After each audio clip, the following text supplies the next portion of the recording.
কথা দিয়ে কথা রাখা, এটা বামপন্থার প্রধান তার একটা গুণাবলীর মধ্যে পড়ে। সহযোদ্ধা হতে চাই, সহধর্মিণী শুধু নয়। বর্তমানে হলদিয়ার শিল্পাঞ্চলের মানুষগুলো ধুঁকছে রুটি রুজির অভাবে। হলদিয়ার শিল্পায়ন, তমলুকের মানুষের উন্নয়ন। হাল ফেরাতে লাল ফেরাও।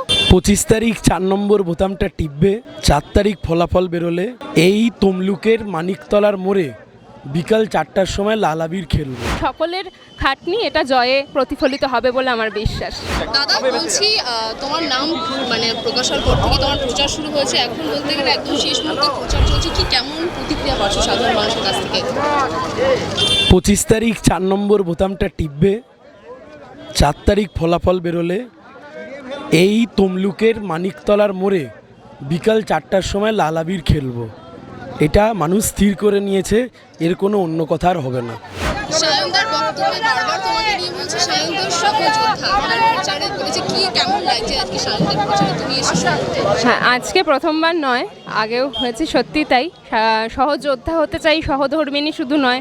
এটা সেই বউভাতেও যারা আমার কাছে শুনতে চেয়েছে আমি বলেছিলাম।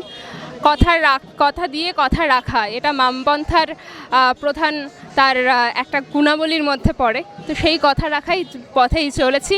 যুদ্ধের দামামা বেজেছে যুদ্ধের প্রথম দিন থেকে এখনও অবধি। আগামীতেও সেই যুদ্ধের যতখানি রেশ থাকবে সঙ্গেই ছিলাম, সঙ্গেই আছি। ভীষণ ভালো, অনেকখানি ভালোবাসা, এতটা ভালোবাসার উত্তাপ এটা সত্যি আমি কখনো পাইনি। আমি আগেও বলেছি আমার পরিবার বামপন্থার, কিন্তু অ্যাক্টিভ রাজনীতি এভাবে দেখিনি।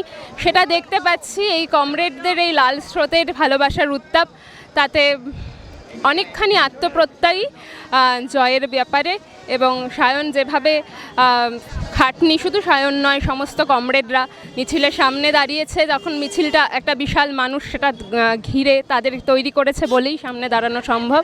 সেই সকলের খাটনি এটা জয়ে প্রতিফলিত হবে বলে আমার বিশ্বাস। হাঁটি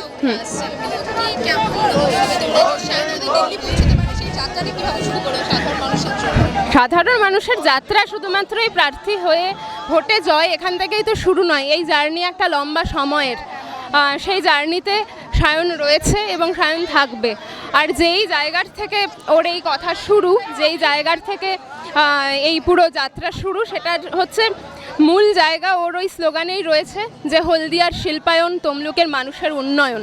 তাহলে অবশ্যই যেই হলদিয়াকে একসময় এই বামপন্থার মানুষগুলো তৈরি করেছিল, অথচ বর্তমানে সেই হলদিয়া শিল্পাঞ্চলের মানুষগুলো ধুঁকছে রুটি রুজির অভাবে, সেই জায়গায় দাঁড়িয়ে আবার ওই হাল ফেরাতে লাল ফেরাও, সেই হাল ফেরাতে লাল রঙের ধ্বজা সায়ন ধরে আছে এবং আগামীতেও থাকবে। মানুষ সেটা জানেন এবং আমার বিশ্বাস সেটা জয় অবধি আমরা থাকবো সঙ্গে।